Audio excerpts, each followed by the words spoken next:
پیارے دوستوں السلام علیکم۔ پیارے دوستوں، آج جو میں آپ کو کہانی سنانے جا رہی ہوں اس کا نام ہے بیماریوں کی شفا۔ پیارے دوستوں، حضرت عیسیٰ علیہ السلام اللہ تعالیٰ کے ایک برگزیدہ نبی ہیں۔ آپ علیہ السلام کا شمار اولو العزم رسولوں میں ہوتا ہے۔ آپ علیہ السلام کی والدہ کا نام بی بی مریم علیہ السلام۔ آپ علیہ السلام کے کوئی والد نہیں، کیونکہ آپ علیہ السلام صرف اپنی ماں سے متولد ہوئے، اس لیے آپ علیہ السلام کی ولادت اللہ تعالیٰ کا ایک معجزہ، عظیم معجزہ ہے۔ حضرت عیسیٰ علیہ السلام پر جو کتاب اللہ تعالیٰ نے نازل فرمائی اس کا نام انجیل ہے۔ ہر سال 25 دسمبر کو آپ علیہ السلام کی ولادت منائی جاتی ہے۔ آپ علیہ السلام معجزے کے ذریعے نابیناؤں کو آنکھوں کی روشنی دیا کرتے تھے، بیماریوں کے بدن پر ہاتھ پھیر کر انہیں حکم خدا سے صحت یاب کر دیا کرتے تھے، یہاں تک کہ آپ علیہ السلام کی دعا سے اللہ تعالیٰ مردوں کو زندہ کر دیا کرتا تھا۔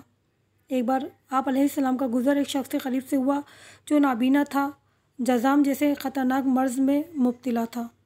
حضرت عیسیٰ علیہ السلام نے سنا کہ وہ نابینا اور سخت بیماری میں بھی مبتلا شخص مسلسل خدا کا شکر ادا کر رہا ہے اور کہہ رہا ہے، خدا تیرا شکر ہے کہ تو نے مجھے اس بلا سے محفوظ رکھا جس میں بہت سے لوگ مبتلا ہیں، تو نے مجھے سلامت رکھا۔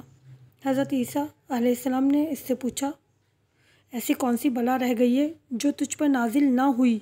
یعنی تو نابینا بھی ہے، جذام جیسے سخت مرض میں مبتلا بھی ہو، اور کس بلا سے محفوظ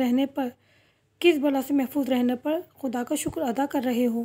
نابینا نے جواب دیا، خدا نے مجھے کفر کی بلا سے محفوظ رکھا ہے جو کہ سب سے بڑی بلا ہے۔ حضرت عیسیٰ علیہ السلام اس شخص کے جواب سن کر بہت خوش ہوئے۔ آپ نے اس کے بدن پر ہاتھ پھیرا تو اسے تمام بیماریوں سے نجات مل گئی اور اس کا چہرہ بھی خوبصورت ہو گیا۔ اس کے بعد وہ ہمیشہ حضرت عیسیٰ علیہ السلام کے ساتھ رہنے لگا۔ دوستو، ہمیں بھی پروردگار عالم کا شکر ادا کرنا چاہیے کہ پروردگار عالم نے ہمیں دین محمدی پہ پیدا کیا۔ ہم جتنا بھی پروردگار عالم کا شکر ہے، ہم اس کا شکر ادا نہیں کر سکتے۔